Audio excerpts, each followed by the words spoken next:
Hello, everybody. How are you all doing tonight?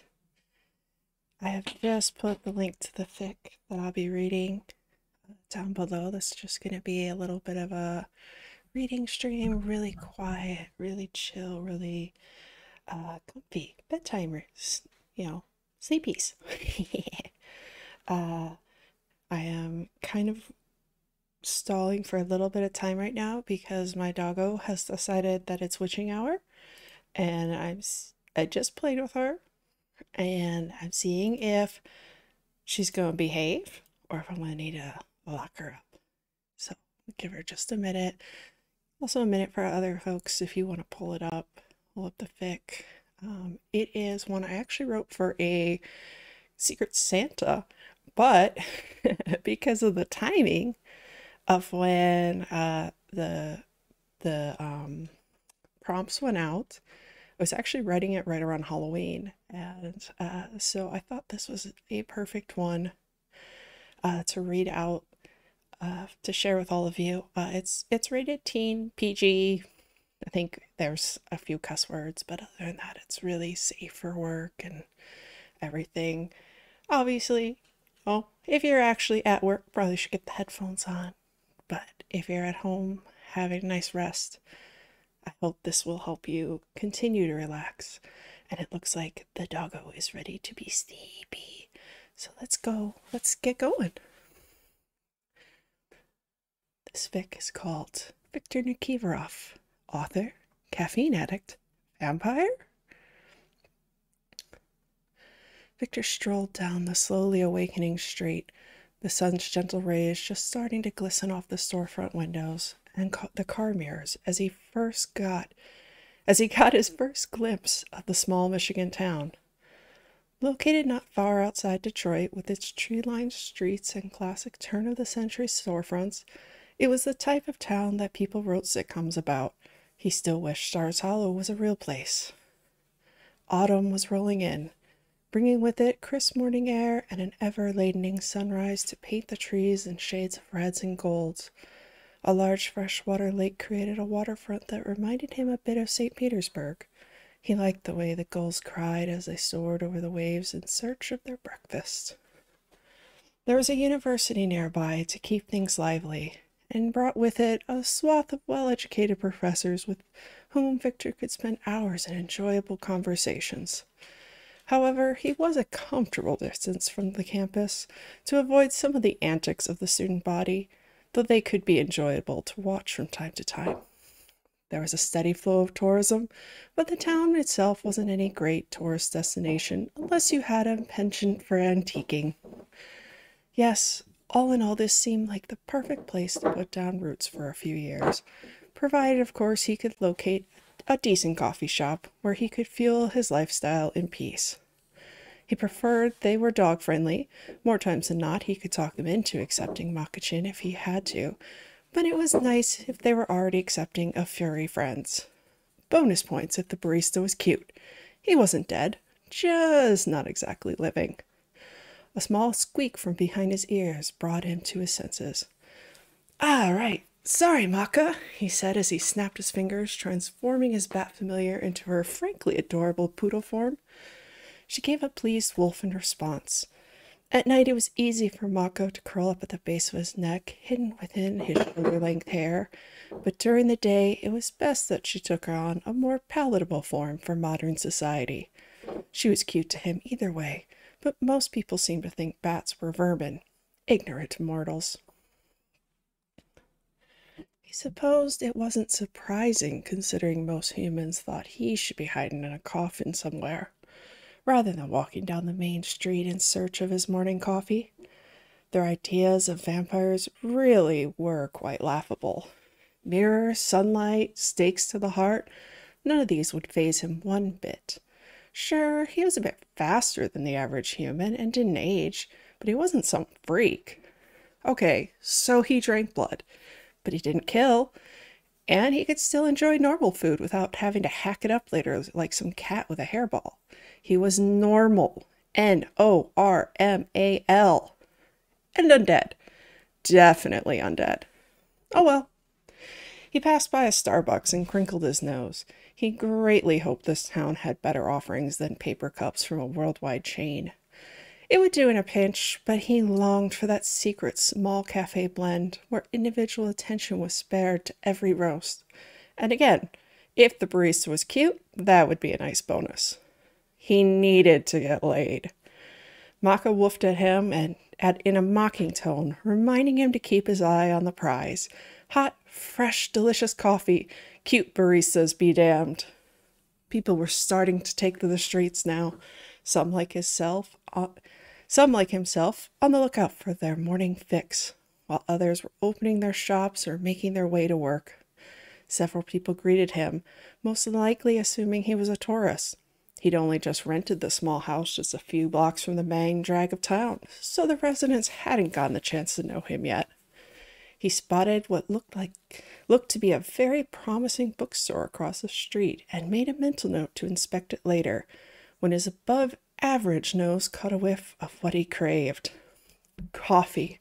Delicious, slow-roasted grounds being brewed at just the right temperature only a block away. He could even smell what must have been some farm-fresh milk, locally sourced based on the age.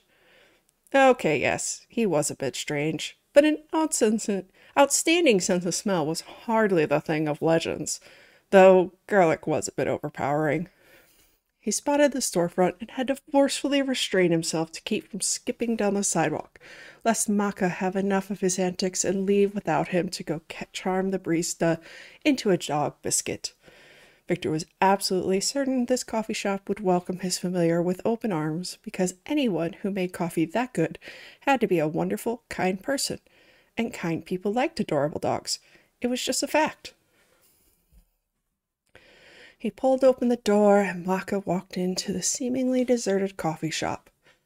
A bell rang overhead, and he heard a voice from the counter call a greeting as a single hand waved out from under the counter. Maka, who had just as little chill as Victor did, poked around the edge of the counter and peeked down at the barista, who gave a startled yelp upon seeing the dog standing inches from his face, though the scream instantly became a giggle as Maka greeted her new best friend. Traitor. A slightly messy head of shiny black hair popped up from under the counter, smiling down happily at Maka. "You're such a good girl, aren't you? And so pretty. I bet you'd like a treat." Maka woofed in agreement, returning to Victor's side to politely wait for her prize. She was a rather well-behaved bat, or dog, whatever. Victor watched as the man slowly turned towards him, biscuit in hand, and the moment the young man's face came into view, Victor thanked all the heavens and hells that he was alive for this moment. Well, not technically alive, but close enough. The important fact was he was here, and the barista was far more than cute. Under the mop of hair were large brown eyes, adorably framed by thick blue glasses, a button nose, and entirely kissable lips. He was decently fit, but he had thick thighs and a bit of pudge around the middle that Victor wanted to squeeze affectionately. And his ass. Victor might be nearly 200 years old, but he was aware enough of the times to know what prayer hands emojis were, and if ever there was something worthy of such an emoji, it was this man's ass. Praise be. R.I.P. Victor Nikiforov. Thoughts and prayers. "Oh, sorry," the man said with a bit of a start and an adorable blush, as he handed Maka what looked to be a homemade dog biscuit. "My dog Fichan sometimes makes a mess of things and pulls the wires on the register. He managed to knock out the Wi-Fi this morning. It would have been a problem if I couldn't accept credit cards." "Oh, no problem. I don't mind waiting while someone showers my Maka-chin with affection. I always carry a bit of cash, too, so I would have been all set."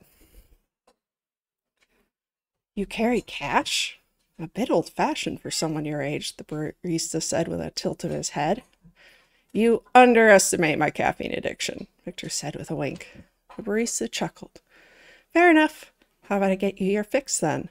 "Please," Victor agreed, as he rattled off his order, a house blend with a milk and 1 sugar. He'd try the other options later, but for today, he'd stick with the classics. "Where are you visiting from?" I never got your name, did I? It's Victor, actually, and I actually just moved here. Oh, are you a grad student or something at the university? Victor shook his head. Actually, I'm an author. Just needed a change of scenery, a quiet place to write, and this place seemed to have that in spades. Though I didn't catch your name. The man blushed crimson. Sorry, that was rude of me. My mother would be horrified if she knew.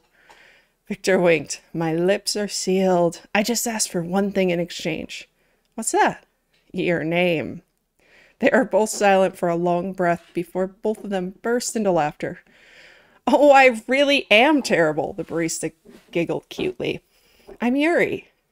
It's a pleasure to meet you, Yuri, Victor said in a soft whisper, letting his tongue curl around that name and enjoying the way Yuri's heartbeat sped up ever so slightly. Okay, he could see now why people thought he was weird. You said you're an author. Have you written anything I would know? Victor grimaced slightly. Well, possibly. Yuri tipped his head. Why the face? I publish under a pseudonym. Have you ever read anything by Christophe Giacometti? Yuri's eyes went wide and he hissed in a whisper despite the shop being empty. The erotica author? Victor felt himself blush, which was a tricky thing to do since he didn't exactly have much blood in his veins. Would you believe me if I've said I've been feeling a bit lonely? Yuri snorted. So your hand isn't cutting it anymore? Yuri! Victor whined, though he was laughing at himself now. I usually write deeper works, but I needed a break, and I just so happened to get lucky. I'm hoping to write something more me now, however. Under your own name this time? Yuri asked. He had finished Victor's drink by now and motioned to one of the tables where they sat down. Victor took a sip of his coffee and nearly died all over again. It was so good. Maybe. I'm a fairly private person. Yuri's lip twitched. I somehow picture you as the type to post to Instagram 20 times a day. Victor probably would be if he wasn't worried about exposing himself and about any of his ex-lovers finding him. You will find that I am frightfully dull in that regard, though I do have an account for Makachin. And soon they were off, comparing pictures of their dogs. Yuri's was upstairs, and he promised to introduce Victor someday when the dog wasn't in timeout for nearly upending an entire display of scones in addition to the Wi-Fi, and swapping stories of their pets' antics. Victor was scrolling through his album of Maka when a photo of her in bat form flashed across the screen. Shit! Oh, what a cute bat! Is this a friend of yours? Yuri teased. Ah! Victor thought quickly, trying to ignore the way his long-dead heart was stirring. That little girl lived above our last place. She usually would hang out by the window and tease Maka. They were good friends. Maka had the decency to play along and not do something unfortunate like retake her natural form. Poor Maka, having to leave behind such a cute friend, Yuri cooed, and Victor's heart melted. Cute, good coffee, and like bats and dogs? Yuri was perfect. Are you a college student? Victor asked. Yuri shook his head. I finished a couple years ago. I own this place now. Wow. So small business owner so soon? That's impressive. Yuri shrugged. My parents had a college fund set up for me, only I managed a full ride, so I didn't need the money. They gave it to me after graduation, and I bought this place with it. I live in the apartment upstairs. Not having to pay rent has really helped, and now this place is thriving. Not that you'd know it by how quiet it is around here right now, Yuri said with a small blush. I'm guessing your crowd tends to be more leisurely than the Starbucks down the road? Yuri nodded. Commuters go there, but anyone with a few extra minutes in their morning stops by here. It's a good balance, and both of our shops do well because of it. Victor smiled, bringing his cup to his lips. Well, I, for one, will be getting my fix here. I much prefer a more personal touch to my coffee than those chains can ever quite replicate. Yuri smiled brightly at him, his whole face lighting up with pride. Well, if you're going to be a regular, then let me show you the best part of this place. Yuri stood and Victor followed him, his curiosity prickling as Yuri pushed on a wooden door that Victor thought led to a back room of sorts, which it did, though it certainly wasn't what he expected. Inside was a large room, positively stuffed with books. Every surface of the walls was lined with shelves, and each shelf was practically overflowing with books. In the slightly cramped spaces between the shelves sat plump, squishy armchairs and a few small tables with lamps. "Wow," Victor whispered, in a rather reverent tone. He had quite the collection himself, but this was even better. "How did you manage to get so many books?" Yuri grinned happily. A look of pride on his face. "Some I inherited, especially all those in Japanese over there." He pointed to a corner that had quite a few older volumes. "Sometimes my regulars just leave behind their books when they're done with them, and still others I picked up at the library or yard sales along the way. I'll think you like what I'll have over here," he said with an excited tilt to his voice as he led Victor towards one of the nooks. Victor didn't even need to get close to understand why. All of the books were covered in acrylic text. "Russian novels?" Victor asked, with a bit of wonder in his voice. Some of these were old, from the time of Victor's childhood. He hadn't seen them in years. He couldn't help but reach out and reverently touch them. "Do you speak Russian, then?" Yuri shook his head. "That's why I asked if you were from the university. For some reason, it has a really strong Russian department. I've liked Russian novels for a long time, but few are readily available in translations I can read. The university has a library of translated works, though." "Do you have a favorite?" Victor was well read, to say the least, so he was sure he could engage in a lively conversation about any Russian novel. He wouldn't deny he hoped it could lead to some sort of date with the adorable barista. Well, I can't really say what my favorite is." Victor was about to ask why when Yuri cut him off. "You see, my first introduction was through the works of Mila Babicheva, and when I looked them up online, it said she was inspired by Georgy Popovich's works, and that her own works seemed to be inspiration for Yuri Plazetsky. There's actually a really interesting chain of Russian authors who all seem to be connected in some way, even though there's virtually no information on their lives. Before Georgy, there was Lilia Baranowskaya, and before her, there was Yakov Feltzman. They say the two were married at one point, but went their separate ways. Anyways, I read all their works with the help of the school's library until I got to Feltzman. Most, if not all of his works weren't translated. I can get a little obsessive when I'm interested in something, so I asked the Russian professor, and it turned out he was working on translating Feltzman's final book. When he finished it, I stayed up all night reading it, and by the next morning I was outside his office, coffee in hand, asking him to translate the others." Victor couldn't help but chuckle at the image, and Yuri nodded, seeming to understand his feelings. "He took some pity on me. He has a senior level class, and their semester project is to translate a book. He's been having his classes work on the Feltzman's books, and they finished the last one over the summer." Harry paused and pulled out a book Victor hadn't seen in a long time. "According to everything I've read, Feltzman is the last link in the chain. But when the class translated his first book, they used my copy. I got mine from an antique bookseller a few years ago. It's a first edition. It turns out there was one minor change." "What's that?" Victor said softly, curiosity ripping at his very core. "A dedication page. Feltzman apparently dedicated his first book, and only his first book, to his nephew, another author named Viktor Nikiforov." Victor thought he might just drop dead, or just fall over since he was already dead. He had no idea. "Are you serious?" Victor nodded and held out the book. There, clear as day in front of him, was Yakov's book. The only one Yakov had ever written. The one he'd written for Victor. Quick stretch break.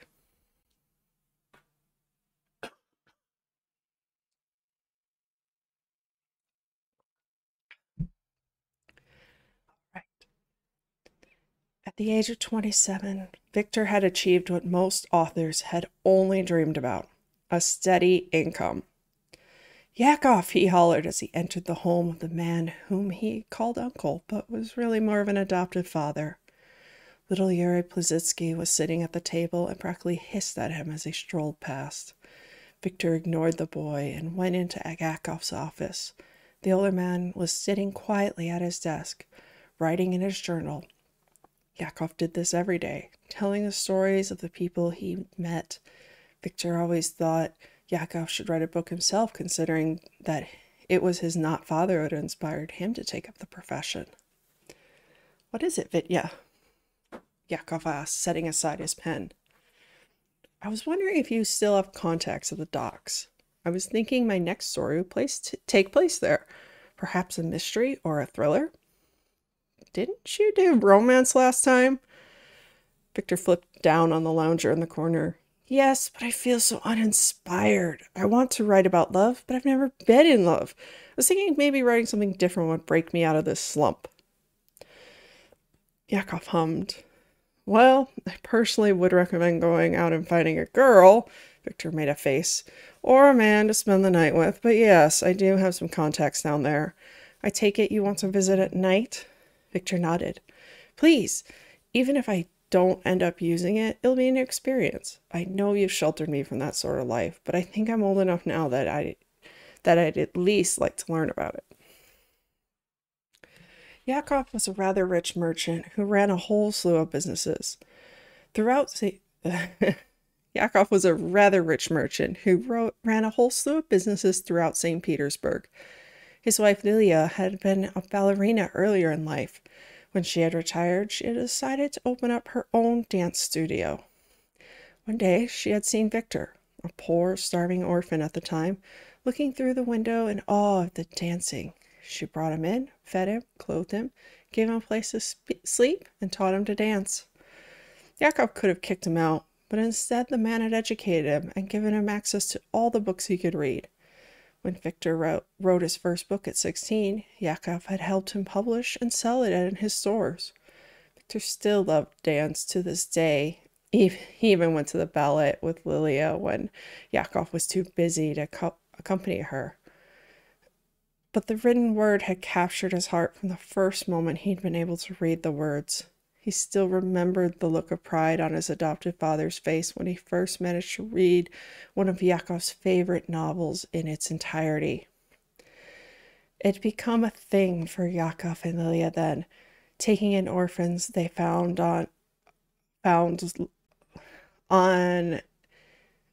looking in looking on in curiosity at Lilia's dancing, or Yakov's store shelves full of books or whatever items he had in stock at one shop or another. Yuri Pozetsky was the newest stray to come in their doors. He was a gifted dancer, one Lilia thought might go far someday. Mila and Georgie were away at school at present. Georgie studying business to help Yakov, and Mila, well, he wasn't sure what Mila was doing, but she would find her way eventually. Yakov didn't seem worried about her. "I'll send word to a few of my people to expect you to be hanging around for a few days. But you're just observing. Don't get in their way," Yakov instructed sternly. "It's dangerous down there. If you get too close, you could easily get hurt. And stay with my people. There's plenty of unsavory types, and you don't want to be caught alone in the dark." Right, Victor said, a bit absent-mindedly as he wandered off, Yakov yelling at him as he went. Something about listening to him and not being an idiot. The usual.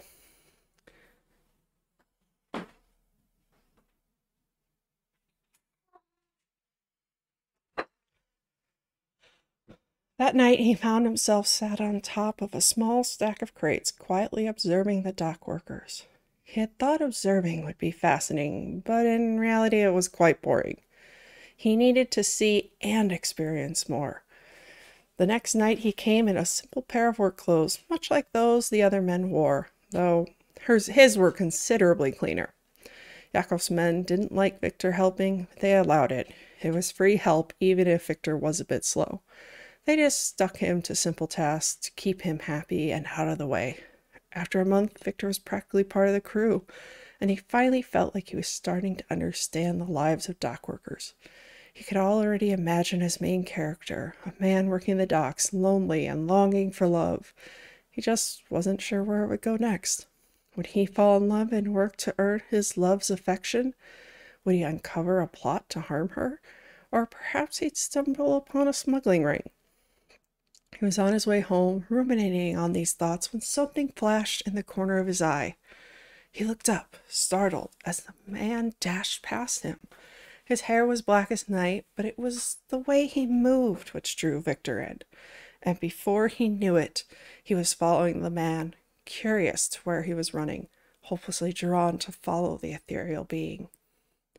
They ducked in and out of rows of shipping crates and alleys crafted out of piles of shipments stacked high in preparation for the morning's ships. It was all Victor could do to keep up and still stay out of sight. Suddenly the man ducked into a dark corner, finally stopping. Victor threw himself behind a stack of wood, peering between the planks. The man was looking around, ensuring he was alone. Victor was tempted to call out to him, to ask his name, but he just couldn't do it.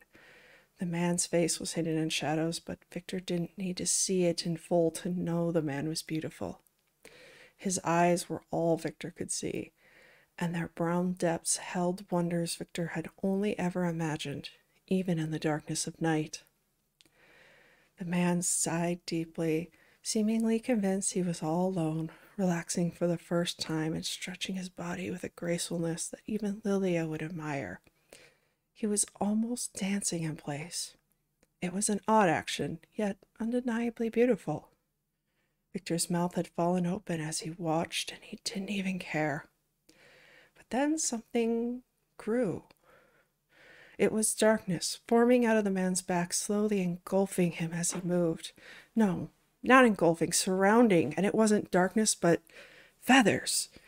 Giant wings seemed to be sprouting from the man's back, while feathers crept along his skin, as black as his hair. His shirt dissolved as feathers bloomed up his chest, never completely covering his skin. They crawled up his neck and along the sides of his face until they encircled his eyes like a mask. And when they touched in the middle, something settled, and the man's eyes glowed gold. He stretched his wings, his golden eyes scanning around him once more before leaping into the air, his dark form quickly dissolving into the dark night sky. Victor wasn't sure how he got home that night. He honestly remembered none of the journey. Yakov found him in the morning, frantically writing page after page, his story finally coming forth of the dock worker who spotted and searched at night for the man or bird who had captured his heart. The way the man had drawn him in, even in his human form, he had a sensuality about him that no man could deny, least of all Victor. He was beauty, he was grace, he was Eros. Victor barely slept for weeks. By day he wrote with the air of a starving man, and at night he'd help at the docks once more, questioning the other men about the things they had seen there, things they couldn't explain. It took a while, but eventually several of the others admitted to seeing strange things. Men who became wolves in the moonlight, and women with long, pointed fangs. Victor had to search a long time before he found anyone who had seen his arrows. "The raven!" The man shivered in terror. "I've seen him. It was late, and my friend and I were working a shipment of, the kind that gets lost and never delivered, if you know what I mean." Victor did know, and he knew Yakov wouldn't be happy if he ever found out about the occasional missing crate that went towards lining the dock workers' pockets. All of a sudden, he sees this guy. We think we've been caught, and I wanted to run, but he says he's going to go after the fellow. Only it wasn't like following someone you wanted not to talk. It was like he was sucked in. Eros. I don't think either of them knew I was there. I was a ways back, but I see my friend turn down this dead end and there's nothing there. He looked all curious for a second and then... The man paused, looking terrified. The raven dove on him. He'd been up on some boxes and just swooped down and snapped his neck like he was nothing. Victor stared, wide eyes. What happened then? Well, I ran for it, of course. I wasn't going to stick around and get caught. I didn't want to end up dead. The raven, Eros. Who was this man or creature? Victor found himself all the more driven, and soon he was searching those dark corners of the docks Yakov never wanted him to go to. the places where criminals were often found. It had been a mistake to go so deep, all alone, but he had been obsessed. It was like his very blood called for the man. He just couldn't stop, and it had led to his death. He had been stabbed, robbed of his pocketbook, which hadn't had much more than his notes in it. He didn't really carry any money with him, given that Yakov's name was enough for him to get by. He lay there in the dark alley, staring up at the night sky, heart full of regret. What would Yakov think? Or Lilia? Or the other orphans? Would Yakov blame the men at the docks? Victor hoped not. It wasn't their fault in the end. Eros. He wished he had found him just once more, seen those feathers one more time. You seek the Tengu? A soft feminine voice rang out. Victor hadn't realized he'd been speaking out loud. The Tengu? What's that? Is that the man who becomes a bird with black feathers and golden eyes? She smiled, two pointed fangs peeking out from her lips. So you know nothing? Victor winced. He didn't have long left, but he needed answers. I've asked around and heard some rumors, but I haven't found out much. Please, if you can tell me what you know. I know I'm going to die, but I have to know what he is. I have to find him. She tipped her head curiously. I've heard of this. The Tengu can draw people in, but when he chooses to do it, no one escapes him. Yet, you are alive for the moment and still looking for him. Why does he kill? Victor asked, unable to help himself. They say he's looking for his soulmate. He draws people in, and when he discovers they aren't who he's looking for, he kills them. I don't know if he feeds on them after that. He's dangerous even to me, so I stay away. But I'm drawn to him. Does that mean? I don't know. But I do know you don't have much time left unless you let me help you. Victor stared. You can help me, but aren't you? A vampire, yes. My help comes at a price, of course. You'll become like me. Your life will be over. But it will give you time to find your Tengu. Why would you help me? Victor couldn't help but be curious. He didn't imagine vampires to be the helpful sort. She looked at him for a long moment before sighing. Call it my weakness. Look, do you want my help or not? Victor nodded. He really had no choice. He was dead either way. At least this way he had some hope. He worried if he truly died now, his soul would spend eternity looking for the Tengu. Please, help me. She leaned down and tipped his neck. He'd heard rumors of vampires and couldn't help but wonder why she was bothering with his neck when he had a gaping wound, pouring blood onto the street. Surely she could just drink from there. She struck, her teeth biting into his neck, and the world went white. He woke several days later. At least it felt like several days later. Where am I? He whispered, his throat hoarse and seemingly on fire. You're alive, a tired voice spoke, which is more than what I can say for me. He looked up and saw the woman. She looked terrible. Gone were her beautiful features and flawless complexion. She looked haggard and gaunt now. What happened to you? Victor said in shock. She laughed. It wasn't a pleasant sound. It seems whatever bond you have to that Tengu is more than just a feeling. It's in your blood. Tengus are deadly to my kind, and you're filled with whatever magic it is that swims in his veins. Victor was horrified. You mean you'll die? Because you saved me? She nodded. No good deed goes unpunished, right? She had lived another 3 days, slowly wasting away in agony as she told Victor everything she knew about the underworld and the creatures that lived there. Finally, the hunger and need to feed grew too strong, and Victor was forced to leave her side to hunt. It had been easier to do than he had thought, which was a frightening thing. By the time he returned, she was gone, already dissolved into a pile of ash to be blown away with the wind. Alone, Victor set out, searching once more for the Tengu. He was a creature of the night now, so more avenues were open to him. Plus, with his magical connection to the mythical Birdman running through his blood, He seemed to have a layer of protection around him that kept him safe from harm. More than one of the creatures he spoke to tried to take a bite out of him. They were rather rude, but each who did so soon found themselves hissing back in pain, running from him. Soon everyone knew to avoid him, the vampire with cursed blood. After several months, the loneliness grew too great. As far as he could tell, the tango was gone, having left Russia already. Victor didn't know where to go, so he went the only place he could, home. This, of course, was a terrible idea. He was dead after all, and his family was living.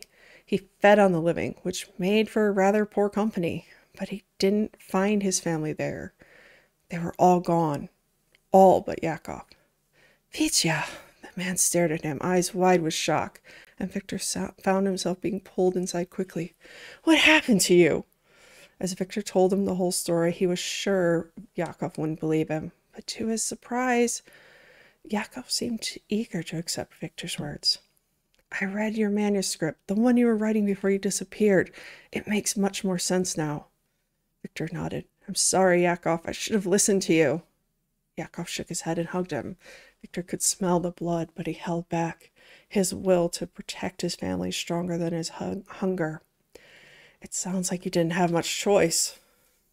Yakov, where are the others? Where's Lilia and Yuri? Yakov's face sank as he looked down. She left and took Yuri with her. Officially, it's to take the boy to join the Moscow ballet, but really, she left you. Yakov nodded. She blames me for what happened to you. There was nothing but a blood stain on the pavement and a man found with your pocketbook and a bloody knife. We assumed the worst. Yakov paused and looked at him. Maybe our imaginations weren't strong enough. Victor laughed bitterly. Even his imagination hadn't been enough to foresee this eventuality. He stayed with Yakov for the rest of the man's life. He became a bit of a vigilante for a time, prowling the streets and feeding on the lowest forms of humanity that didn't deserve to walk the earth. He stayed hidden from the rest of his family, watching from the shadows as Georgie took over the business from Yakov, with Mila at his side helping him, watching as little Yuri grew into a masterful ballet dancer, traveling the world and awing audiences for years.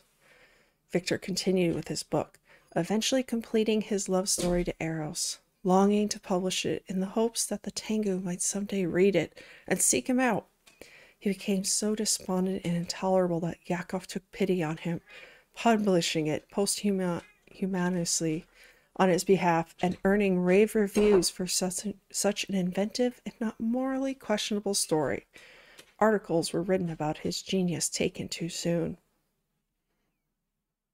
Yakov had laughed mercilessly at that, saying idiots deserved what they got. Victor didn't argue. Yakov eventually wrote his own story, and Victor encouraged him, adoring the way his guardian saw the world. It was harsh and cynical, yet with a touch of wonder that no doubt formed from a lifetime spent caring for needy children off the streets. And one vampire. Yeah, the whole vampire thing probably had skewed his worldview just a bit. 1 second, guys. I have a puppy who is very hyper now. She was being so good for so long. So, 1 moment while I go put her away. Be right back.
About halfway done, just so you all know. A little less than that. Ooh, this is longer than I thought. Alright, let's get back to it. Eventually, Yakov passed. Victor had remained at his side until the very end, mourning the loss of his father keenly, more so than even his own death. It was just the first of such painful losses. While he was separated from them, Victor never stopped watching over his adoptive family, observing them from the shadows until they each grew old and eventually faded away. Yakov's home was left to him under an assumed name, though all his fortune had gone to the family. Victor really didn't need money, but his need to write never faded. He began writing under Yakov's name, selling the books as his estate's representative, claiming they were his final works discovered after his death. No one questioned it too hard, not even Lilia when she was still alive. He had no further contact with them all until one day, nearly 60 years later, when little Yuri, now an old dying man, lay in his bed waiting for death to find him. Victor crept into the hospital late at night under the cover of darkness, intent to simply observe his younger brother one last time before mourning the true passing of his once-held life. Only things didn't go as planned. "Is that you, geezer?" Of course, even when Yuri was decidedly older looking than him, he'd call Victor that. "Yeah, it's me." His brother nodded. "I always knew you didn't die. Yakov was completely distraught after you died, and then suddenly it was like you were there again. He was living and writing again, just as cranky as he'd always been, though he did hug us all more. That, and I could have sworn I saw you at one of my performances." "I went to every single production you were in," Victor admitted softly. "You were a truly stunning dancer." "Damn right I was." He paused, looking away. "You should have come to me sooner. I don't care what happened to you, though I guess it's obvious that last story Yakov published for you wasn't so much a fairy tale, was it?" "No, it was not." Yuri nodded. "You're an idiot, but I'm glad you came." "Me too," Victor whispered. Yuri lived another week after that, and Victor never left his side. Yuri told the nurses Victor was his nephew, and they accepted that explanation readily enough. Yuri didn't have any other family, though a stoic man visited at one point, and Victor had the feeling there was a lifetime of unspoken feelings brewing under the surface between the two. Victor left Russia the day after Yuri died. There was no more reason for him to be there, and the truth was, it was just far too painful to return to his home, where so many memories lay, knowing that all those he loved in life were gone. It was time to pick up his quest once more. He traveled the world, learning all he could about tangus, but finding little in the way of evidence of Eros for many years. He had some luck in Asia, where he ran across a Lamia who happened to recognize his description. He wouldn't give Victor many hints, but he did confirm much of what Victor knew. There was a tengu nest in Hatsetsu, Japan, though it was impossible to find unless they wanted you to. Tangles were beautiful but deadly to all but each other and their soulmates. Each of them spent their whole lives searching until they found their fated one. There were 6 confirmed tangos living in that nest, all mated, and most importantly, there was a 7th tango still roaming the world searching for his one, determined to bring him back someday. This is what people, of the mythical variety, knew about the tangos of Japan and of Eros. It wasn't much, but it was something. "You know," a Lamia named Pachit said to him with a sly smile, "that tango did say he was heading west towards America." Victor's mouth fell open, shocked to be receiving his first real piece of information about his tango. "You've spoken to him!" The Lamia winked. "Just because everyone's afraid of him doesn't mean he's a bad guy. He does have some friends, you know." He looked Victor up and down for a moment before continuing. "I wouldn't normally say anything, but I can smell his magic on you. I don't know how you managed that without him knowing, but I'm not going to stand in your way." Victor still exchanged letters from the Lamia, who confirmed Eros was still somewhere in America, but refused to stay more than that. "Figure it out yourself, vampire." And so here Victor stayed, moving from town to town, letting his heart and gut dictate to him where to go. He was beginning to grow weary of his search, and more than a little hopeless and lost. His phone pinged deep into the night hours with a message from the Lamia in question once more, and Victor sighed at the reminder of his true purpose here. I know I said I wasn't going to help you, but you're just getting pathetic now. Petite wasn't wrong, and Victor typed back a string of sad face emojis while allowing his guilt to sink in. It was late in the evening, and while he should be seeking out a meal, instead he was writing like a madman, unable to resist the call of the written word, his thoughts full of Yuri. He felt like he was being unfaithful to Eros, or perhaps unfair to Yuri. He would have to leave the human one day, and his heart and soul was bound to the Tengu, so there was no future there. And yet he longed for it. His phone pinged again, and he nearly fell out of his chair as he read the message. He's in Michigan, near Detroit. Eros was close, but where? He texted furiously, but Petite refused to give him anything more, telling him to follow his nose, or dick, whatever worked. Victor wasn't sure, because his nose had led him to Yuri that morning, and his dick was definitely pointing decidedly towards the barista even now, knowing that Eros was close by. It certainly was a predicament. Maybe he just needed to get his fill of the barista and move on, or continue his search. There was a part of him that knew finding Eros might mean the end of his existence. Everything he knew about the Tengu meant that once his allure grabbed hold of you, it wouldn't let go till he claimed you or killed you. A part of him paled, even more than usual, that is, at the thought of just disappearing on Yuri one day, never being able to tell the sweet man what happened to him. He wasn't sure anyone deserved that. Stupid, he thought. He'd met the man once, and he was mooning over him, lamenting leaving him for a Tengu that he may or may not find. But still there was something about Yuri.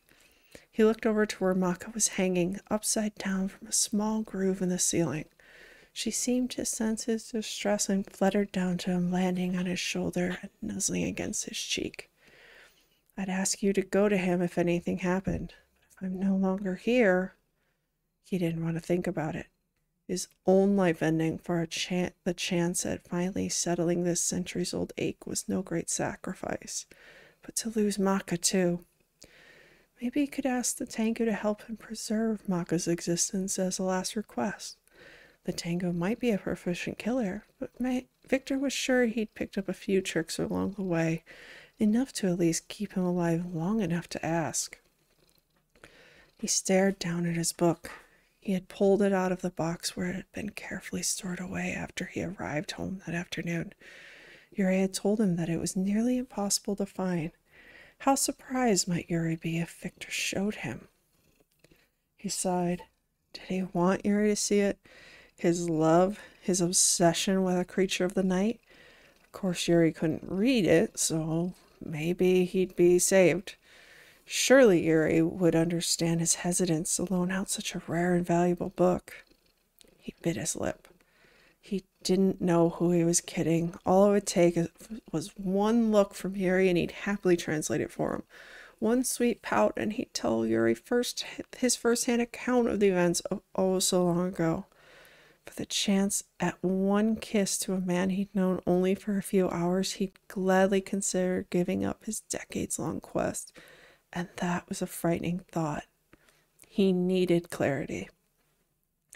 Hang on, Maka, he said, softly waiting for the bat to crawl under his hair and secure herself to his collar, before jumping swiftly from his window and making for the rooftops. He could see the college in the distance, and what was unmistakably some sort of party going on. He moved swiftly, leaping from treetop to window ledge to chimney, feet never touching the ground, until he arrived just a block away, appearing out of the shadows to walk among the humans. He didn't want to try seducing some co-ed to get them to wander into a dark corner with him tonight, but he did need to eat. He wouldn't kill them, obviously. Just take a bite, clean the wound, and leave them with a bit of a hangover-style blackout.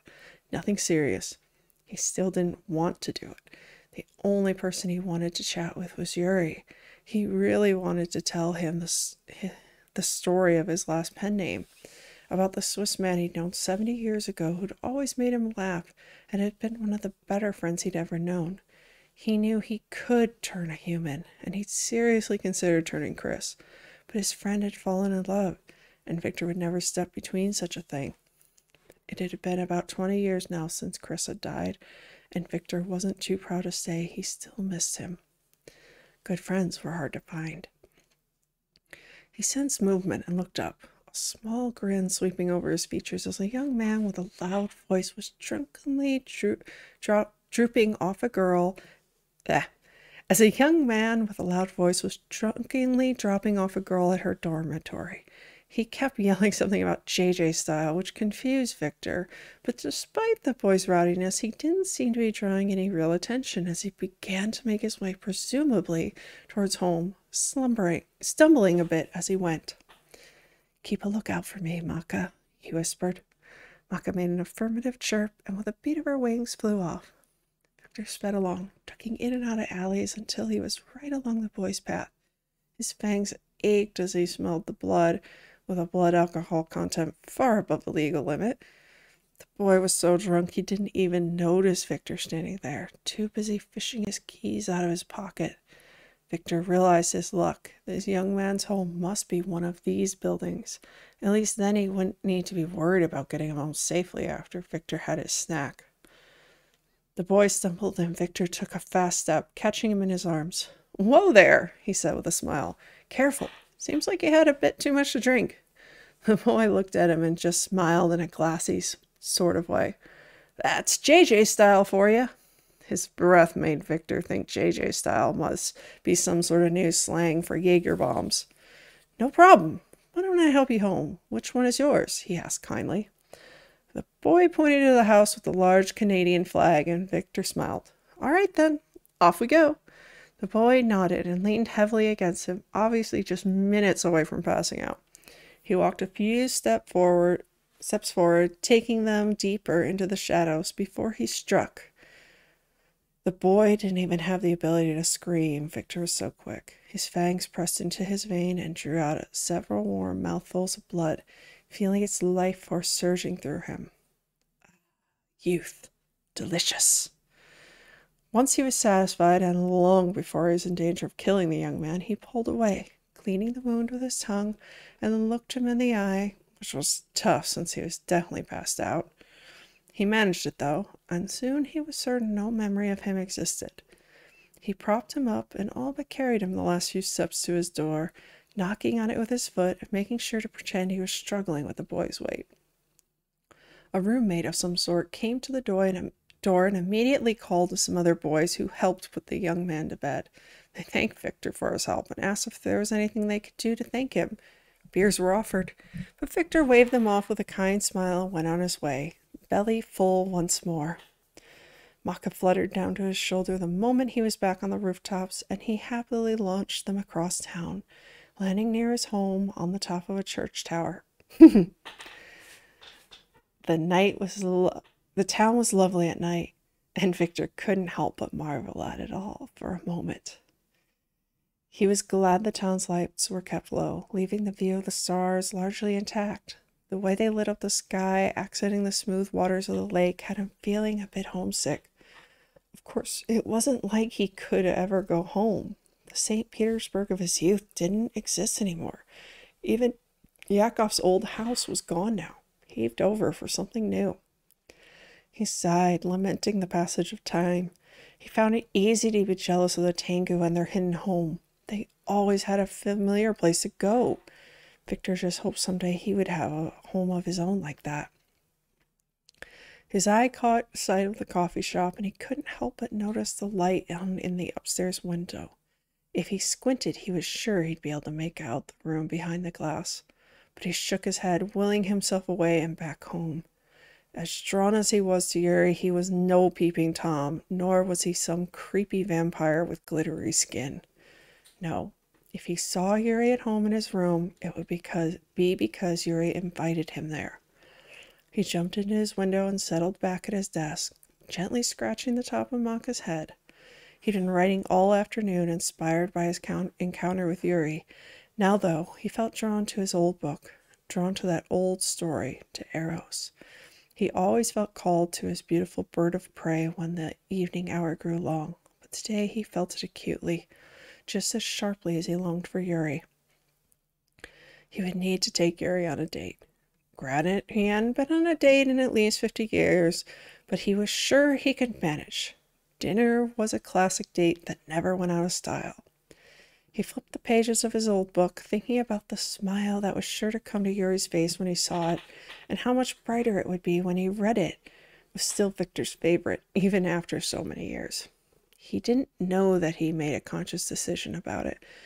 One minute he was staring at the first page, eyes roaming over the familiar words. The next he had the tome propped up next to his computer screen, fingers flying over the keys as he translated each line with loving care that only the author could fully ever create. By the time he stopped, 3 chapters later, the sun was already rising, which caught Victor just a bit off guard. Had he really been at this all night? It wasn't like he needed sleep, but still, it was odd to find himself so engrossed in something. He stood up and stretched, popping his shoulders as he leaned over the computer and printed out the pages he'd finished. He knew they were accurate without needing to double-check. His typing was perfect after decades of practice during the era before the backspace key. After a quick shower, shave, and a change of clothes, he and Maka were out the door. Victor with a messenger bag containing the book and the first 3 translated chapters, and Maka in her poodle form, happily wagging her tail in the morning light. "Are you excited to see Yuri?" Victor asked, earning him a happy bark from Maka. He laughed and led them towards the alluring scent of fresh coffee, only to find themselves greeted by the face of a small toy poodle on the other side of the glass door as they approached.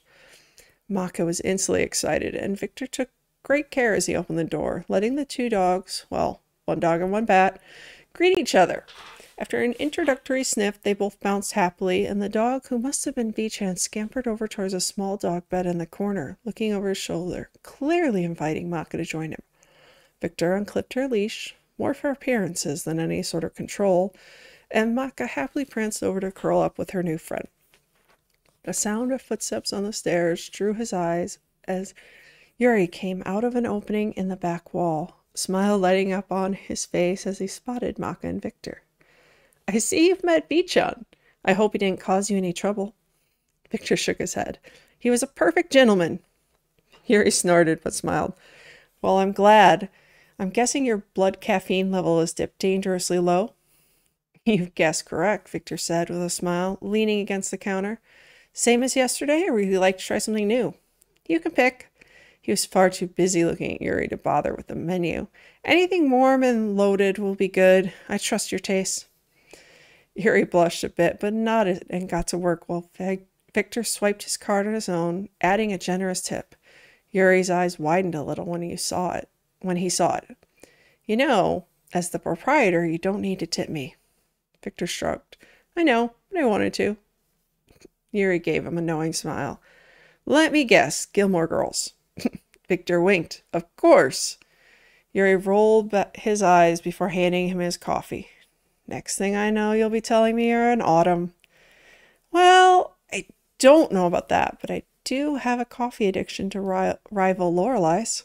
Yuri giggled, a happy, cheerful thing that made Victor's whole soul feel cleansed. "I actually have a surprise for you if you have a few minutes," Victor offered with a smile as he moved towards one of the tables. He longed to go to the back room, but he couldn't talk to Yuri from there, and as long as the store was empty, he was going to take full advantage. Yuri looked curious, but came out from around the counter and sat down next to him at the table. Victor took a deep breath and pulled out the old book from his bag with delicate care. It was almost as old as he was, after all. He slid the tome towards Yuri, who took it gently in his hands, fingers ghosting over the cover. "Wow, this looks really old. What book is it?" Victor smirked. "I thought you might know at least enough Russian to identify it." Yuri blushed prettily but shook his head. "I'll give you a clue," Victor said as he pulled out a pen and a notepad he always carried with him, jotting down a single word and showing it to Yuri. "That's my first name." Yuri's brow furrowed as he looked at the slip, his eyes drifting to the book and back, before they suddenly went wide. Victor! You can't mean... Is this a Viktor Nikiforov? Victor nodded, making Yuri's face light up with excitement. Oh, this was worth a painful death. Just seeing the way Yuri's hands fluttered over the pages as he flipped through them. Oh my god, I need to, I don't know, take photos of every page so I can have it translated? This is amazing. How do you have this? Victor smiled. I inherited a lot of books when my father passed away. Translation. I wrote it, and that was my own personal copy Yakov gave me. This is his last novel. It was published after his death. Most people don't know this, but Feltzman was actually his guardian and publisher. Yuri's mouth popped open. Really? But in his book he called Nikiforov his nephew. It was probably done to hide the fact that Nikiforov was an orphan, Victor said with a shrug. Nikiforov died quite young in a robbery gone wrong at the docks in St. Petersburg. I always got the impression that Feltzman's first book was his way of dealing with his feelings over the loss of his adopted son. Wow, Yuri breathed. So much about Feltzman's book seems clearer just knowing that. His finger stroked lovingly over the cover of Victor's book. Would you like to read it? Victor asked in a whisper. Yuri looked up, seemingly lost in thought. You mean this one? But I can't read Russian. Victor swallowed and slowly pulled out the packet of pages from his bag, handing them to Yuri, whose mouth was held slightly open as he took them in. Victor, you... How? It's not complete, he said softly. After we talked yesterday, I couldn't help but search for the book. It took me a bit of time to find it in all my things. Actually, it took no time at all, since he always carried it on his person when he moved. That book was his most important link to Eros. It was worth more than his life to him. My curiosity got the better of me, so I started reading it, and I found I wanted to share it with you, so I translated the first few chapters. Yuri just stared at him. Victor, this is amazing. Oh my god, I kind of hate you now. Why? Victor looked up in shock to find Yuri giggling. Because now I'm going to have to wait all day to read it. Today is going to go by so slowly. Victor felt the air leave his lungs with relief as he put a smile on his face, hoping Yuri wouldn't notice he was just a big, nervous dork on top of being a vampire. I look forward to discussing it with you. Yuri nodded, looking at the pages eagerly, only to have his focus torn away by the sound of the door opening to another customer. Yuri scurried behind the counter to help them. Victor hoped they would have a moment to chat after they left, but it seemed the morning rush had begun. Victor was wondering what he should do, as he was still sitting with the translated patients, when a young boy who was probably a college student came in, chucking his things into the alcove by the stairway before pulling on an apron and frantically. Sorry I'm late, Yuri! Yuri chuckled, handing a woman some change. It's all right, Guang Hong. Do you think you can handle the counter for just a minute? The boy nodded, taking the next person's order as Yuri came out from around the counter and approached Victor, picking up the pages and leaning close to Victor's ear. Would you like to discuss these with me over dinner? Victor forgot how to form words as he mutely nodded. Yuri smirked as if he knew exactly what he had done to poor Victor's heart. Yuri pushed Victor's notepad with his name scrawled on it in acrylic. Write down your number. I'll text you when I'm done. Victor had never written his number so quickly. He didn't even use one of his burners. It was the number he'd only shared with his acquaintances, with similarly long lifespans in comparison to him. Yuri winked at him. R.I.P. Viktor Nikiforov. If the knife hadn't killed him, this man surely would, and took the pages back to the staircase before getting back to work. Victor sat there looking a little stupid for a few minutes before Maka came over and nosed his hand. She either needed to pee or had taken pity on him. He gathered his things and gave Yuri a wave, earning him a blush in return before heading out the door. Maka-chin, Papa might just die happy. Maka let out a huff of amusement and led them back to the house, because Victor sure wasn't in any right state to do so himself. Victor spent the day glued to his chair, switching back and forth between translating his old novel and writing what he was fairly certain would be the best thing he'd written since it. It was strange the way his emotions swirled around the two men, Eros in one corner of his mind forever calling him, and Yuri in the other with his own pull on Victor's heart and mind. He thought the two should clash, that Eros's magic would quash any sway Yuri had over him as had happened so many times in the past. And yet that wasn't the case. The two attractions seeming to coexist peacefully, curling around each other, twisting and pulling him, filling him with a dual sense of longing and happiness. He knew Eros was close. He could practically feel that magic within him humming, but it wasn't telling him to move, only to stay where he was. The feeling of restlessness he had lived with for the majority of his existence seemed appeased for once, happy to let Victor remain where he was and experience his life for the first time in peace. It was as if Eros was waiting for him, sitting just out of sight, watching his every move, as if Eros already had Victor in his claws, and he was just waiting to clamp down on him and take him to whatever future was waiting for him. It was oddly peaceful knowing he was near the end, because he knew he was.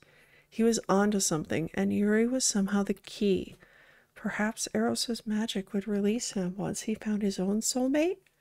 If Eros was searching for love, maybe magic didn't begrudge others their happiness. Or maybe Eros had found his soulmate already, and Victor was finally free. He didn't like or dislike that prospect.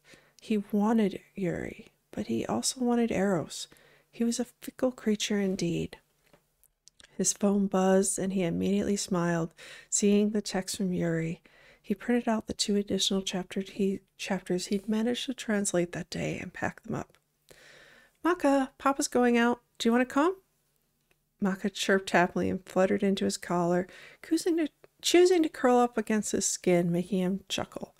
"That tickles, Maka," she squeaked happily, only snuggling closer, making him smile. "All right, you can stay there till we get to Yuri's, but you'll have to walk on your own after that." Maka let out a chattering noise that no one but Victor could understand. "I know, Yuri likes you like this, but we have to play at being a human, or in your case, dog, until we're ready to tell him the truth." Victor sighed. "I have a feeling it won't be long, Maka. I don't think I can deny him anything or hide anything." Maka nuzzled against him. She understood him when no one else did. Sorry my model's moving like that. Every time I move my hand to scratch my nose, it makes it look like I'm bouncing forward, even though I haven't moved. Maka nuzzled against him. She understood him when no one else did. "I know, Maka. I don't know what to do either." He headed to the stairs, thoughts turning sad as he wondered how long he had left with Maka, with Yuri, in life. Shaking the sad thoughts from his mind, he headed to Yuri's, determined to live in the moment. He snapped his fingers as he turned onto Yuri's street, and Maka took her poodle form, tongue lolling out of her mouth as they approached the front of Yuri's shop and peeked in. Yuri was cleaning, and Victor's mouth watered as the adorable barista was bent over, ass facing the window, as he mopped the floor. Maka growled warningly, and Victor shook himself from his reverent stare and took a deep breath. His fangs had started to descend, and he quickly pulled them back in. The funny thing was that this was the first time Victor had even the slightest temptation in that way around Yuri. Normally, he had to keep himself in check around any fresh blood source, but Yuri seemed to appeal him on a much deeper level. He longed to sink his fangs into Yuri, but not out of hunger, and that was a first for him. Maka scratched at the door, and Yuri turned, a bright smile stretching over his face.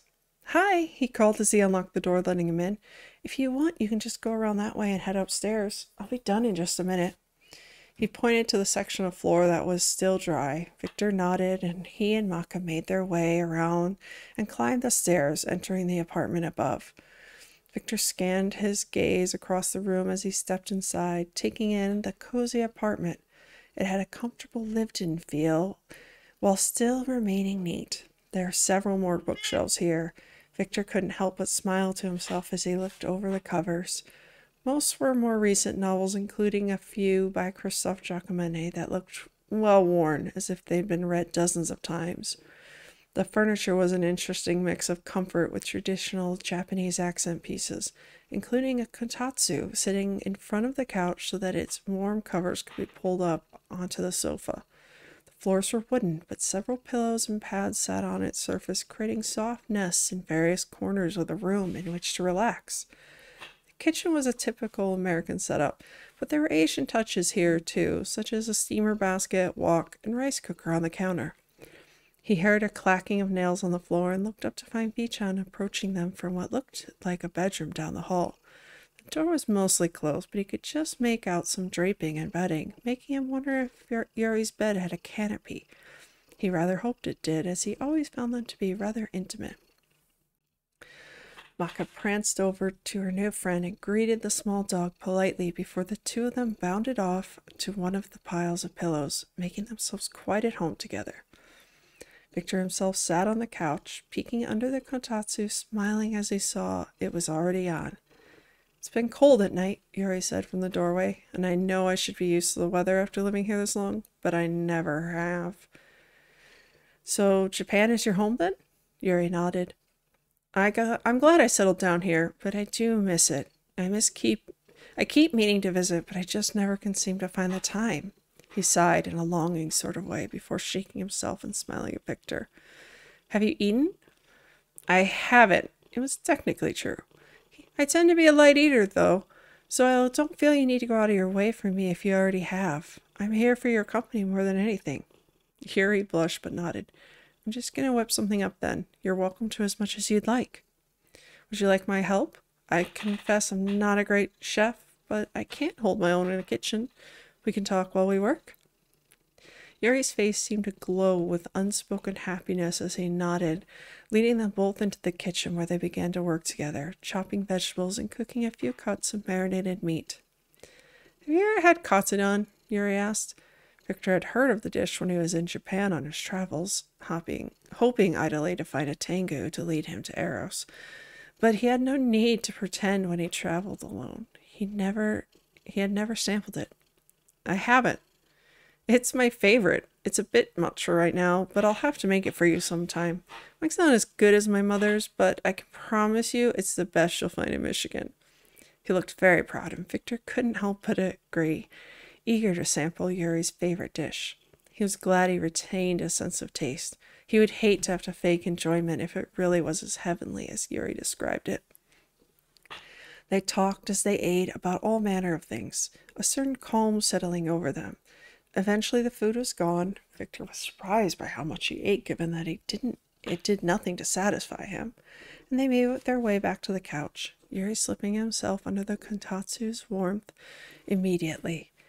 Victor didn't need to be under it, but he couldn't resist the thought of being closer to Yuri, so he happily pulled the blanket up over his own lap, letting the warmth heat his body that was always a bit on the cold side. "This is rather cozy, isn't it?" Yuri nodded, looking utterly relaxed. Victor smiled and opened his bag. "I know we haven't even talked about the first 3 chapters I gave you earlier, but I had time to translate 2 more. "Victor, this is too much. I must be keeping you from your work." Victor shrugged. "I must admit I've been surprised how much I've been enjoying doing it. Reading this old story has inspired me, so don't think anything of it. I'd likely just be staring at my ceiling hoping for inspiration without this." Yuri chewed his lip for a moment before slowly and deliberately setting the papers aside. "I'll read them later," he whispered, slowly leaning forward towards Victor, who couldn't help but lean closer as well. Yuri was blushing, his face so close, much closer to Victor's now, and a heat far greater than anything produced by the kotatsu seeming to grow between them.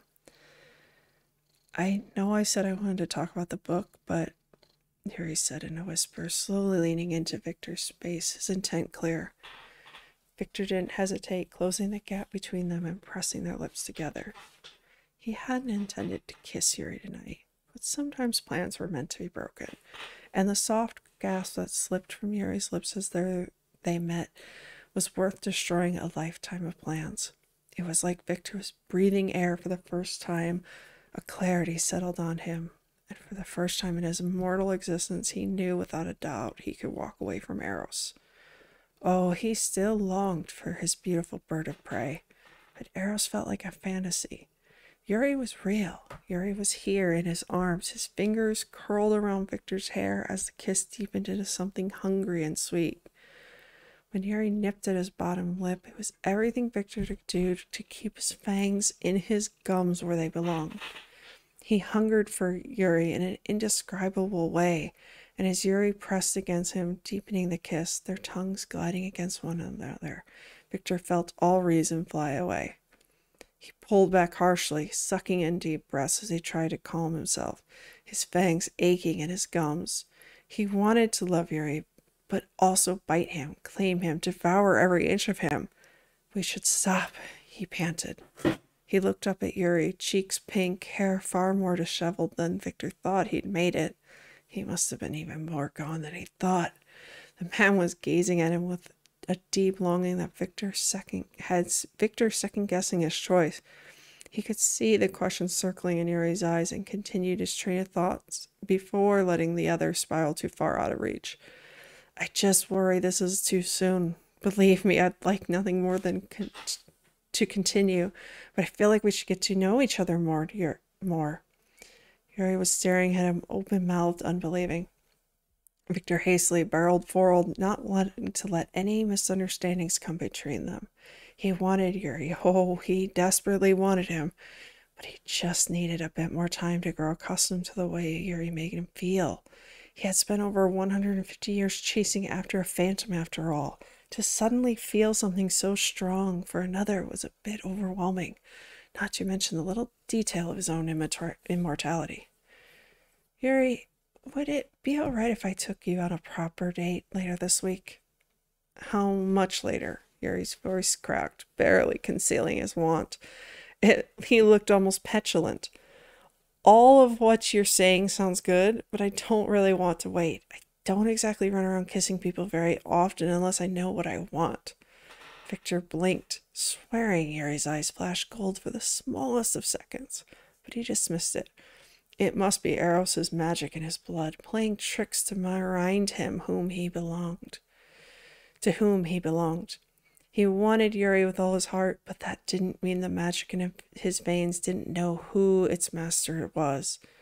Victor could feel it coming alive within him in ways he'd never felt before. He wondered if Eros knew what Victor felt. "I don't doubt that, but I tend to have very bad luck with relationships. I'm not asking for a long pause, just a bit more time to get to know you better, if that's all right." Yuri breathed out a sigh, his body relaxing. "Of course. I'm sorry for sounding impatient. I just really like you. I don't invite anyone into my house unless they're special. But of course you wouldn't know that. If you want to get to know each other a bit more first, then okay." Victor smiled. "Well, don't worry. I like you very much as well. I may increase my daily caffeine intake just for an excuse to talk to you more." Yuri blushed but nodded. "If you'd like, you could come a bit earlier while I'm setting up. We could talk about the book. It seems I have more chapters to read." Victor smiled. "I'd like that very much, Yuri." They said their goodbyes, Victor leaning in for a chaste kiss on Yuri's cheek as he left. He was barely half a block away when his phone chirped with a message from Yuri. "I can't wait to see you in the morning." Victor grinned and texted back. "Me either. See you soon. Make sure you get some rest so it comes that much sooner." Maka pulled his hair, yanking his head up and away from his phone just in time to avoid smacking headfirst into a pole he hadn't even noticed. He hadn't even noticed her retake her bat form.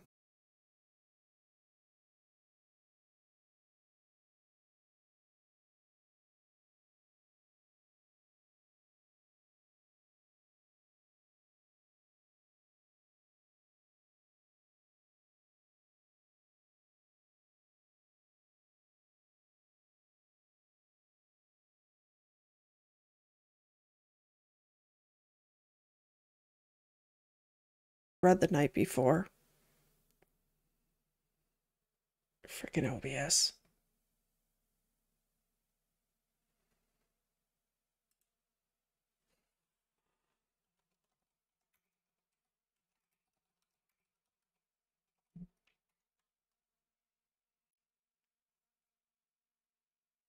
This is crazy.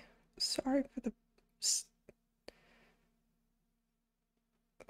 the stopping here, but my OBS is saying it's disconnecting and reconnecting and dropping 50% of my frames out of nowhere.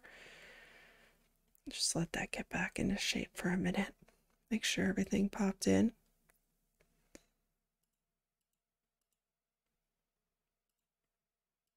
All right, we'll get back to it now. Yuri would gush over the pages he'd read the night before, and Victor would refrain from giving any more until the end of the day so as not to tease him. He began working in the book room of Yuri's shop. It was quiet, and whenever Yuri had a break, he'd come in and they'd talk, or, if they were alone, sneak a few kisses. They were caught more than once by Guang Hong, lips pressed together over the counter when things were particularly slow. Yuri blushed the loveliest color every time. By Thursday, neither of them could wait for their date the next day, and Victor knew he had no reason to hold back any longer. The pull of Eros, while still there, seemed dwarfed by the pull of the charming Japanese barista. He also felt like he was running out of time. Yuri read at a furious pace, which only encouraged Victor to translate even more chapters. He knew without a doubt he'd finish his work by the start of their date. He'd let Yuri decide if he wanted to read them before or after they went to dinner. Once Yuri read the book, he'd either connect the dots and Victor would have to make him forget he ever knew him and leave the charming town, or they'd likely carry on, Yuri accepting the book as nothing more than a fairy tale. Victor would still have to leave at some point, but not that day. The third option, that Yuri might realize the truth and still accept him, seemed completely impossible. Poor, lonely vampire searching the night for the Tengu his blood sang for? Who could believe such a thing was real? Yuri didn't even know his last name. Neither of them were bothering to ask for such seemingly unimportant detail. So how could he know that Victor shared his name with the author long since dead? Even if Yuri did know, Nikiforov wasn't exactly an uncommon name. Maybe someday he could tell Yuri the truth. Yuri seemed open-minded. Maybe he could turn him. He shook his head. Turning someone meant they'd have to drink someone's blood, and his was poison. He could never create a companion for himself. He'd either need to call in a very large favor with another vampire or leave, just as he had done so many times before. Only this time was different, because this time it was Yuri. He just didn't know if he could simply walk away anymore. He sighed, staring at the pages and getting back to work, hands flying over the keyboard, a determined set to his jaw. Yuri had been gushing over the chapters every day, delighting in the simplest of details that Victor had been certain no one but himself would ever appreciate. But then again, Yuri was full of surprises. When Friday dawned, Victor returned to the coffee shop once more, indulging in his morning fix of Yuri, a drug far more powerful than any roasted bean. "I'm going to work from home today," he said, earning him an adorable pout. He chuckled. "I know, but I want to make sure everything is ready for tonight, Zulske." Yuri sighed. Fine. Guess I'll survive without you." Yuri attempted to look nonchalant about it, but the way his hands were still grasping Victor's sweater gave up the game. "I'll be here right at close," Victor whispered, kissing Yuri's ear and earning him a sigh. "No more waiting?" Yuri asked. Victor nodded. "Whatever you'd like tonight. I'm yours." Yuri grinned mischievously. "Oh, whatever I like? I'm afraid I have quite the imagination bit, yeah." Victor happily kissed him until the bell tinkling overhead and Guang Hong made a noise of exasperation as he flipped the sign to open. There were at least half a dozen older ladies outside watching them snuggle against each other. Will be the main story of the town gossip for days, Yuri said with a sigh, waving at them through the window. Ha! Guan Hong laughed with a bark. More like until you're both old and, well, Victor's already gray. It's silver! Guan Hong rolled his eyes and Yuri laughed. I guess I better get to work. See you tonight? Victor nodded and walked out the door. Victor spent the rest of the day in a flurry of a man on a mission. He stopped at the florist to pick up some flowers, dropped by the drugstore for supplies that were considered necessary in this day and age when two young men decided to become intimate, and cleaned his house, not sure where they'd end up tonight, but determined to be prepared either way. The rest of the day was spent at his computer, his fingers a flood of motion until he finished translating the last page more than 2 hours before he was meant to meet Yuri. It was a predicament. He had told Yuri he'd be gone most of the day, but now that with his task complete, he had to admit there was no place he'd rather be. He sighed, printing out the pages and dressing quickly. I'll leave the window open, Maka, he said softly to his companion. I don't know how late I'll be. If you decide to follow along, just make sure to stay out of sight. She chirped happily at him, and he was certain he'd be sensing her presence just outside the window all night long. If we come here, make sure you're back inside in the proper form, all right? She fluttered down and bopped him on the head before landing on one of his bookshelves, glaring at him upside down as she hung from it, unhappy that he'd ever think her unreliable enough to not be in the right place in the right form. She was a good bat, after all. Victor couldn't help but laugh at her antics all the way to Yuri's shop, a wide smile on his face as he entered the shop an hour before close, flower in hand and messenger bag slung over his shoulder. Yuri positively beamed when he saw him, abandoning the counter and the afternoon employee, a young man named Leo, to come greet Victor. I have a surprise for you, Victor whispered, loving the way Yuri wrapped himself close to him, not caring about who might be watching or that his employee was rolling his eyes. Yuri looked down at the flower already in his arms. You mean more than this? Victor nodded and pulled the last chapters out of his bag. Finished it. Yuri's eyes went wide. Seriously? I thought you had started being nice, not giving me things when I can't read them. Victor chuckled. I don't mind if you read them before we go out. It's up to you. Yuri bit his lip and whispered, but now I'm tempted to close the store early. Victor chuckled. Well, why don't I help Leo and you can read in the back? Yuri looked up at him, mouth falling open in an adorable little O shape. You would do that? He breathed before shaking his head. I can't ask you to do that.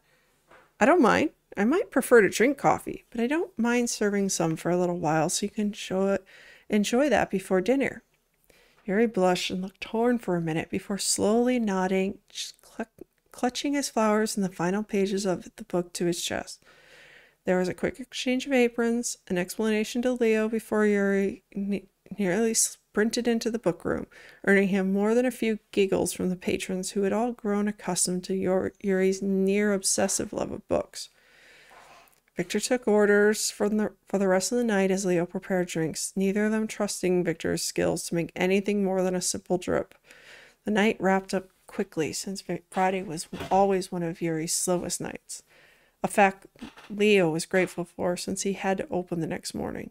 It was Yuri's one morning off a week so he could indulge in all the late-night reading he wanted, or in this case, a date with Victor. By the time the door was locked, they had already had the store cleaned, and Victor helped Leo count the till and clean up. The last remnants of the day, getting the college students out in record time. Victor smiled to himself as he locked the door behind him. He turned and dropped off his apron at the stairs, methodically checking his clothes for any soiling before taking a deep breath and slowly walking towards the back room. Yuri would be nearly done by now, and Victor couldn't help but hold his breath as he pushed the door open. Yuri was sitting in one of the corners, eyes wide in surprise, moving over the pages, apparently reading the same sentences over and over by the way he kept flicking one of the last pages back and forth. At least he wasn't screaming. Victor slowly sat, and he watched as Yuri finally moved past whatever passage he'd been reading, slowly turning the pages. His breath hitched, and Victor knew exactly what sentence he must have arrived at as Yuri's mouth fell open. After another minute, Yuri stared at the pages, unseeing, before slowly closing the packet and looking up at Victor. "Vitya," he breathed, eyes blinking. There was no fear, but plenty of questions, and Victor was aware of the way his nails were biting into his palms. "What did you say your last name is?" he whispered. So it was as bad as he had feared. Of course, Yuri would note the similarities between the main character and the man sitting in front of him. "Nikiforov," he whispered, Yuri's eyes growing as large as saucers. "My name is Viktor Nikiforov, and Yakov Feltzman was my adoptive father. I was murdered over 150 years ago on the docks of St. Petersburg, and I was turned into a vampire." Yuri stood, slowly stepping towards Victor. There was no fear in him, only wonder, and Victor rose to meet him, arms instinctively sliding around Yuri's waist as the other man leaned against him, eyes staring deep into Victor's soul. "Is it true?" Yuri whispered. "All of this, everything?" Victor nodded, every last word. Yuri breathed, mouth open, blinking for a long moment where Victor's whole existence seemed to flash before his eyes. And then something peculiar, even to a vampire, began to happen. It was like the lights had dimmed, as some sort of darkness seemed to surround him. Yuri's mouth turned up in a sexy, coy smile. Something snapped within Victor, as his blood suddenly burned with desire and longing. Every emotion he'd felt for his lovely Eros coming forward all at once, searing his insides with love and desire, making him gasp at the overwhelming nature of it all. "Ah, so it was you," Yuri whispered, and Victor's head snapped up, staring as great black wings were slowly sprouting from Yuri's back, and delicate black feathers replaced the blue-rimmed glasses, slowly coming together over the bridge of his nose. His eyes glowed golden. "Yuri," he breathed, unable to comprehend what he was seeing. You're Eros!" Yuri smiled with a sensual confidence that made Victor's knees weak. "Just Yuri is fine, but for you, my love, I will be your Eros." Victor was gaping, feeling himself being pulled closer to the sultry Tengu, who was growing more devastatingly beautiful by the moment. His hair slicking back from his eyes, feather crossing his chest in strips, as if his body was covered in a fine mesh, teasing the senses with a tantalizing glimpse. "Am I about to die?" Victor whispered, unable to run, unable to even think of leaving or raising a hand to defend himself. Yuri smiled, making a small cooing sound. "No, my mate, Vitya, I would never hurt you. I've been searching for you for so long. Now that I've found you, I would never do anything to harm you." "You wouldn't?" Yuri shook his head, his finger trailing along Victor's jaw. "Those others weren't you. I'm afraid I get rather cranky when the one who answers my call isn't the one I wanted." There was a scent in the air. It was like blood, but the most appealing blood Victor had ever tasted. His fangs came out of their own volition, and he stared in awe at Yuri, who coyly tilted his neck. "I can feel my magic in you now, calling to me. It smells so lovely mixed with your blood. Come, my darling, drink from me." Victor couldn't help himself. That tantalizing vein beating so beautifully against that luscious neck, the neck of Yuri, of Eros. He sunk his fangs in that pale, milky skin, moaning as the taste of the Tengu's blood filled his mouth, the magic in his body instantly sizzling, smelting into something solid and real, binding him completely and utterly to him. "Yes, my love," Yuri whispered, golden eyes closing in pleasure, mouth falling open as Victor drank from his neck. "Let my blood fill you. I shall be a part of you, just as you are of me. You'll never have to search again, never thirst again. You will be with me forever. My soulmate, my heart, my vampire. Victor released his fangs, eyes fluttering shut as he sank into the Tengu's embrace, his blood high on the magic of his soulmate. He could feel something like chains binding him to Yuri. He was a willing prisoner, his whole body craving the feeling of these binds the Tengu had on his heart and soul. I only wish I'd found you sooner, Yuri whispered, holding him as close as the magic between them reached its climatic burn before cooling suddenly, and a sense of peace washed over him. I wish I could have been there to ease your pain. I left you alone for so long. It'll never happen again, he said with a fervent voice, and as he gently took Victor into his arms, drawing darkness around them, his wings encircling them both in a loving embrace. Victor breathed deep, eyes locked on the Tengu. There was so much he wanted to ask, but at the moment none of that mattered. He'd found his soulmate, his Eros, and with him it was all the pain and hurt simply disappeared, because no matter what, he knew he'd never be alone again. That is the end, guys. I'm going to go let my pup out of the cage because I don't know if you can hear her crying, but she's being a big baby. I will quickly go get her, and then we'll chat for a couple minutes, and then we'll call it a night. Give me one moment.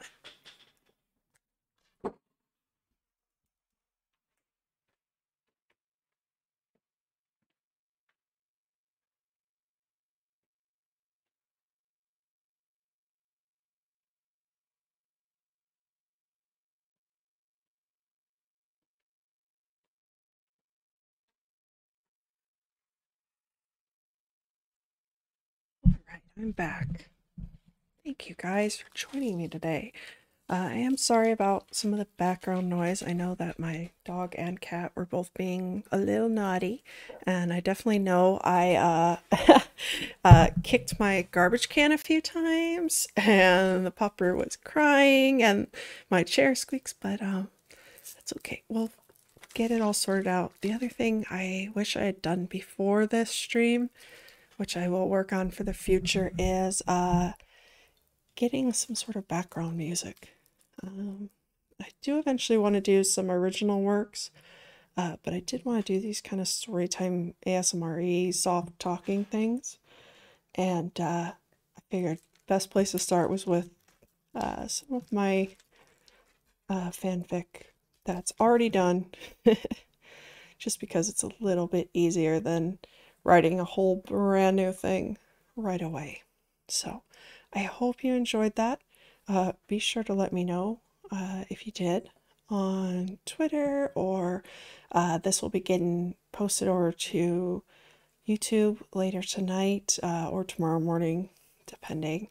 You know, you can leave me a comment there if you'd like. But yeah, just let me know. I'd love to do this again sometime. I definitely have bigger plans for what I want this to become, but I figured we'd get a start right here. I hope it was really relaxing for you all. If you're all asleep now, I totally understand. That's okay. That's what this is about. It's a bedtime story. So I will be gone for the weekend, but I will be back next week. Be keeping an eye on Twitter for my schedule. And until then, I hope you have a great day, a great weekend, and have a great night. Goodbye, everyone. Bye-bye.